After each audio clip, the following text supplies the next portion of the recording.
Hello નમસ્કાર વિદ્યાર્થી મિત્રો, વેદ ડિજિટલ એજ્યુકેશનમાં આપનું હાર્દિક સ્વાગત છે। આજે આપણે ધોરણ 6 વિષય ગુજરાતી પલાસની અંદર 12મું ચેપ્ટર અપરાજય જેનું સ્વાધ્યાય સોલ્યુશન જોવાના છીએ। વિદ્યાર્થી મિત્રો, પાઠની સમજૂતી આપણે જોઈ ચૂક્યા છીએ, તો ખાસ ચેનલમાં નવા હોય ચેનલ સબસ્ક્રાઇબ કરો, બાજુમાં બેલ આઇકન પ્રેસ કરો જેથી તમને આવા અવનવા વિડીયોની માહિતી નોટિફિકેશન મળી શકે। વિડીયો લાઈક કરો અને હા, તમારા મિત્રો દોસ્તોને ચોક્કસથી શેર પણ કરજો। તો 12મું ચેપ્ટર અપરાજય જેનું સ્વાધ્યાય સોલ્યુશન પાઠની સમજૂતી પણ તમારે જોતી હોય તો મળી જશે। ક્યાંથી મળશે હું આગળ જણાવું। ચલો, પહેલો પ્રશ્ન વાતચીત। આવું યુદ્ધ કઈ ફિલ્મ એટલે કે વાર્તા અથવા તો સિરિયલમાં જોયું છે? તો હા, આવું યુદ્ધ મેં મહાભારત સિરિયલમાં જોયું છે। બીજો પ્રશ્ન, તમે ક્યારે જોશમાં આવી ગયા, ક્યારે ચિંતા થઈ, ક્યારે દુઃખ થયું અને ક્યારે તમને આંચકો લાગ્યો? તો અપરાજય યુદ્ધ કથા વાંચતા જ્યારે અભિમન્યુએ કહ્યું કે કાકાશ્રી, આ પદ્મવ્યૂહ ચક્રવ્યૂહ હું ભેદી શકીશ, ત્યારે અમે જોશમાં આવી ગયા। તાતશ્રી, બરાબર ને? પરંતુ મારા પદ્મ પ્રવેશ પછી જો તેની પાંખડીઓ બીડાઈ જાય તો પાંડવો એક મહારથી ગુમાવશે એવું અભિમન્યુએ કહ્યું ત્યારે ચિંતા થઈ। દ્રોણે યુદ્ધના તમામ નિયમો અને માનવતાના મૂલ્યો એક બાજુ મૂકીને કૃપાચાર્ય, બૃહદબલ, કૃતવર્મા અને કર્ણને એક સાથે અભિમન્યુ પર ધસી જવાનો આદેશ આપ્યો અને દ્રોણ પોતે પણ તેમાં જોડાયા ત્યારે દુઃખ થયું। અને જ્યારે દુર્યોધન ને દ્રોણને કોઈ પણ ઉપાય કરીને અભિમન્યુને હણી નાખવાનું કહ્યું ત્યારે મને આંચકો લાગ્યો। વિદ્યાર્થી મિત્રોની કમેન્ટ હોય છે કે સર, આવી રીતે અમારે ધોરણ 6 ના બધા જ વિષયના વિડીયો લેક્ચર જોવા છે, બરાબર? તો વિદ્યાર્થી મિત્રો, બધા જ વિષયના વિડીયો લેક્ચર, પાઠની સમજૂતીના વિડીયો, સ્વાધ્યાયની સમજૂતીના વિડીયો તમને મળશે। ક્યાંથી?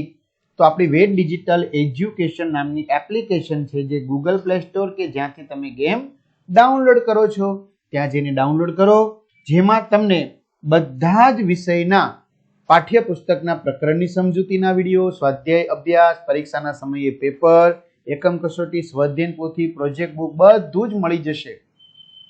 ચલો, ગેમ ડાઉનલોડ કરો, ત્યાં જઈને એપ્લિકેશન ડાઉનલોડ કરો, ઓપન કરશો એપ્લિકેશન એટલે આ પેજ ખુલે, એમાં તમારા મોબાઈલ નંબર નાખો, સેન્ડ ઓટીપી કરો, 4 આંકડાનો ઓટીપી નાખશો એટલે આ પેજ ખુલે, એમાં પેડ કોર્સમાં જુદા જુદા પેડ પ્લાન મળી જશે, એક્ઝામ પેપરમાં પેપરો મળી જશે, 3 થી 12 માં 3 થી 12 ધોરણના તમને વિડીયો મળી જશે, બરાબર? તો તમારું ધોરણ તમારે પસંદ કરી લેવાનું, 6 12 ધોરણ સુધી તમને ઉપયોગી થશે।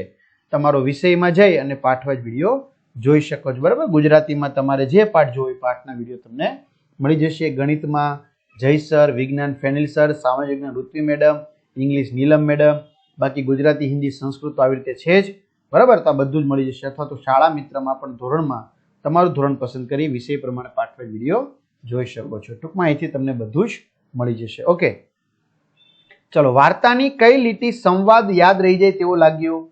તો અભિમન્યુએ સારથીને આપેલો ઉત્તર મને યાદ રહી જાય તેવો લાગ્યો। મેં મારી મોટી માના આશીર્વાદ લઈ લીધા છે।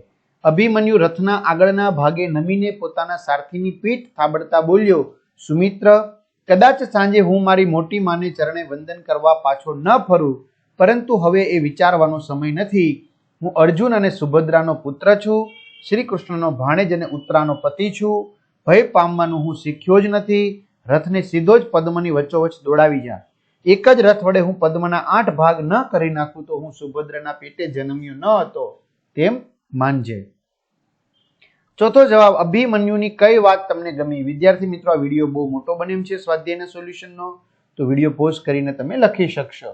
ઓકે, તમે અભિમન્યુની જગ્યાએ હો તો યુદ્ધમાં જાઓ? કેમ? તો હા, હું અભિમન્યુની જગ્યાએ હોઉં તો યુદ્ધમાં જાઓ। લડાઈ થવાના કારણો શા હોય છે? તો જર, જોરું ને જમીન, બરાબર? જર એટલે ઝવેરાત સંપત્તિને કારણે, જમીનને કારણે અને જોરું એટલે સ્ત્રીને કારણે, આ 3ને કારણે મુખ્ય લડવાનું કારણ હોય। અત્યારે યુદ્ધમાં કયા કયા હથિયારો વપરાય છે? તો બોમ્બ, અણુ પરમાણુ બોમ્બ, ટેન્ક, બંદૂક, મશીન ગન વગેરે। યુદ્ધ રોકવા જોઈએ શા માટે? તો હા, યુદ્ધ રોકવા જોઈએ, કારણ કે યુદ્ધથી વિદ્યાર્થી મિત્રો કોઈ દિવસ શુભ થવાનું નથી, હંમેશા યુદ્ધને કારણે નુકસાન જ થવાનું છે, શુભકારી નથી. યુદ્ધ રોકવું હોય તો શું કરવું પડે?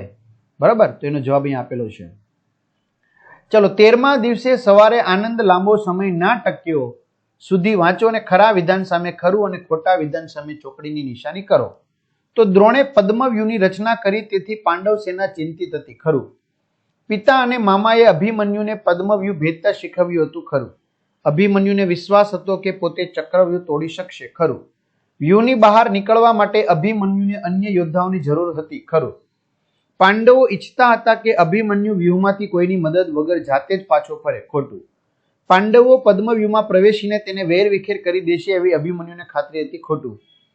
અભિમન્યુએ સારથીને કહ્યું કે દ્રોણ યુદ્ધના નિયમોનું પાલન નહીં કરે, ખોટું. દ્રૌપદી અભિમન્યુનું યુદ્ધ જોતી હતી, તો ખરું. અભિમન્યુની પાછળ જતા ભીમ થી શાંત નિશ્ચલ ઉભા રહ્યા સુધી વાંચો અને વિધાન કોને લાગુ પડે છે તે લખો. જયદ્રથ, અભિમન્યુ, દુર્યોધન, દ્રોણ, દ્રૌપદી, અર્જુન, યુધિષ્ઠિર, ભીમ કે કૃષ્ણ? જેમ કે પેલું વિધાન. પાંડવોને આગળ વધતા અટકાવી દીધા જયદ્રથ.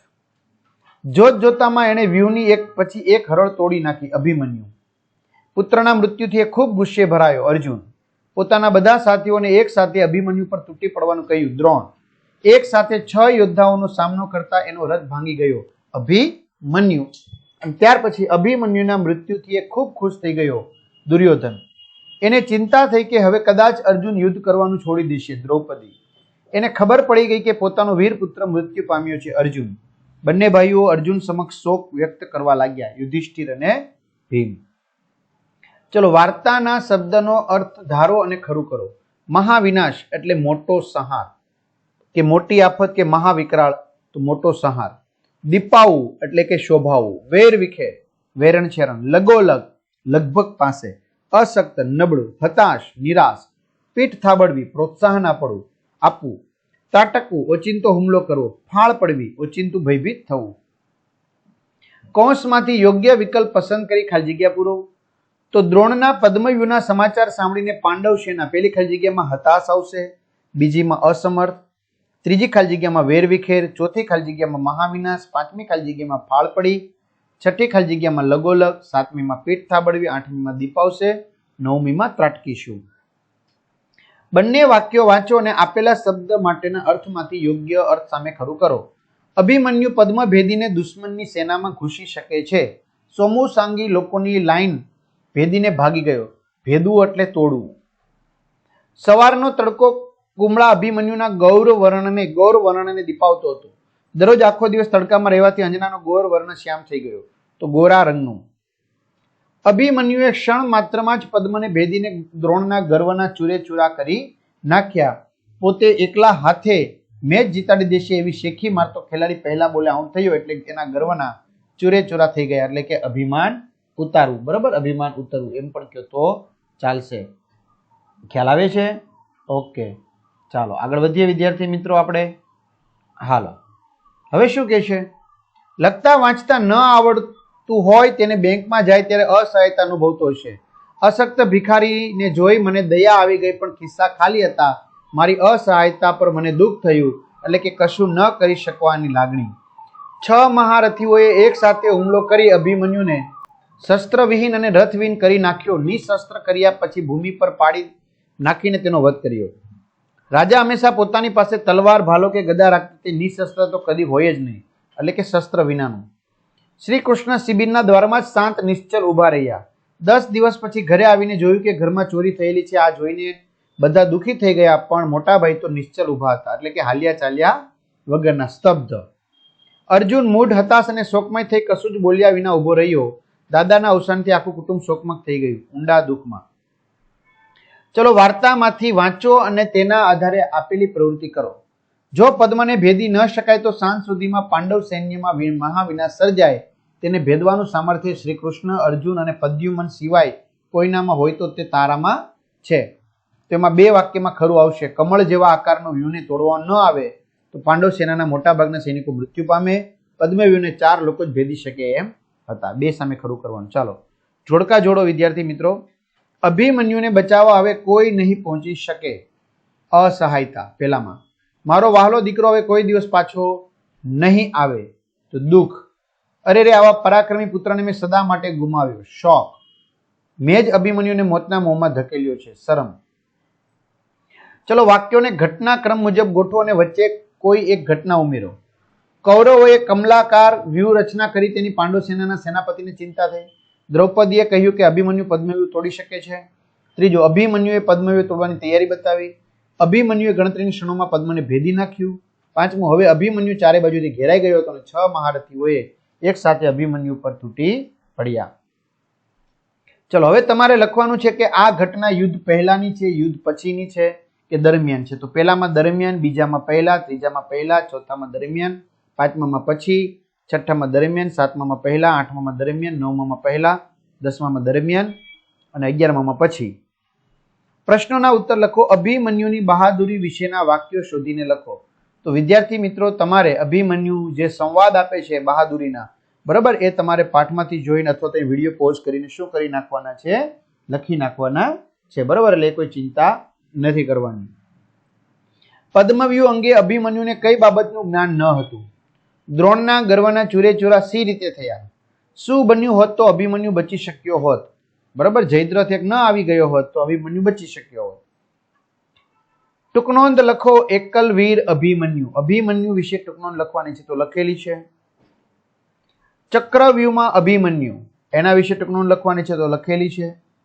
અભિમન્યુના મૃત્યુની અસર, એ બી ટૂંકનોંધ લખેલી છે. રેડી? ચાલો હવે વાક્યોમાંના રેખાંકિત શબ્દ ધ્યાનથી જુઓ, તેનો ઉપયોગ કરી નવું વાક્ય બનાવો. જ્યારે પણ મેચ હોય ત્યારે અમે શાળામાંથી સીધા જ મેદાનમાં જઈએ છીએ. જ્યારે શિક્ષક વર્ગખંડમાં પ્રવેશ્યા ત્યારે વર્ગખંડમાં સંખ્યા ઓછી હતી. અમને રાકેશે રોકી રાખ્યા, નહીતર અમે સમયસર મેદાનમાં આવી ગયા હોત. તો નહીતર જો વિશાલ આઉટ થઈ ગયો હોત તો આપણે જીતી શક્યા હોત, તો હું પ્રવાસે જવાનું ચૂકી જાત. એમ કે જેથી એ માટે, તો એ માટે. બરાબર, તમારી રીતે નવું વાક્ય બનાવવાનું છે.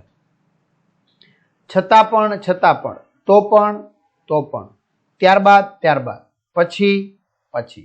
ઓકે, ચાલો. નહીતર કે જેથી, છતાં પણ, તો પણ, ત્યારબાદ, પછી, જો, તો, જ્યારે, ત્યારે શબ્દનો ઉપયોગ કરી અને નીચેના મુદ્દાઓનું વર્ણન કરો. મેચ હારી ગયા પછી ટીમના દેખાવ વિશે તમારા વિચારો અને લાગણીઓ રજૂ કરો.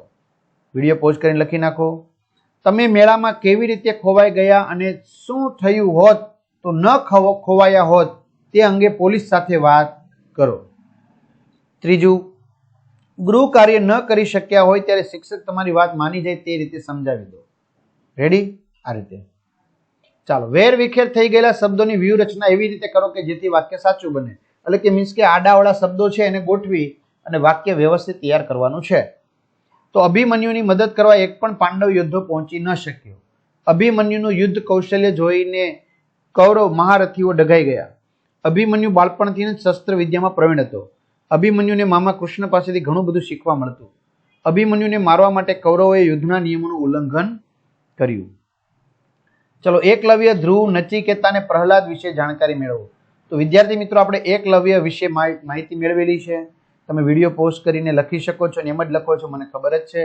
ધ્રુવ વિશેની માહિતી આપેલી છે, એ બી વિડીયો પોસ્ટ કરીને લખી શકો. અને નચિકેતા વિશેની માહિતી છે, એ બી તમે વિડીયો પોસ્ટ કરીને લખી શકો છો. પ્રહલાદ વિશેની માહિતી છે, એ પણ વિડીયો પોસ્ટ કરીને લખી શકો છો.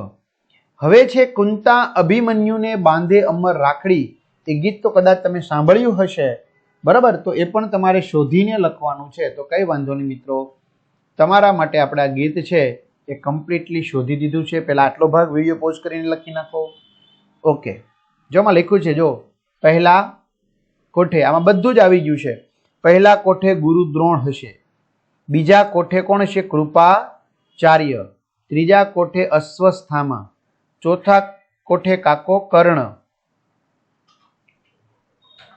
રેડી? હાલો. પાંચમે કોઠે કોણ હશે? દુર્યોધન. છઠ્ઠે કોઠે મામો શલ. સાતમે કોઠે કોણ હશે? જયદ્રથ. બરાબર, જો અહીં બધી વર્ણન કરવામાં આવેલું છે. રેડી? હાલો. આ રીતે તમારા શિક્ષક વડીલ પાસેથી કલિંગના યુદ્ધ પછી થયેલ સમ્રાટ અશોકના હૃદય પરિવર્તનની વાત જાણો. તો એ પણ જાણેલી છે અને લખેલી છે. બરાબર, આખો અશોક બદલાઈ ગયો હતો. તો આ રીતે વિદ્યાર્થી મિત્રો સરસ મજાનું સ્વાધ્યાય સોલ્યુશન જોયું. આવી રીતે તમારે પાઠની સમજૂતી જોતી હોય કે પછી અન્ય બીજા વિષયના વિડીયો લેક્ચર જોવા હોય તો એપ્લિકેશન ડાઉનલોડ કરી, ન ખ્યાલ આવે તો કોઈ ભણેલ ગણેલ વ્યક્તિની મદદથી 3 થી 12 માં જઈ તમારા ધોરણમાં વિષય પ્રમાણે પાઠવેલ વિડીયો જોઈ શકો છો. બરાબર, તો અહીં સુધી રાખીએ. બધાને અસ્તુ. જય હિન્દ, જય ભારત, ઓલ ધ બેસ્ટ.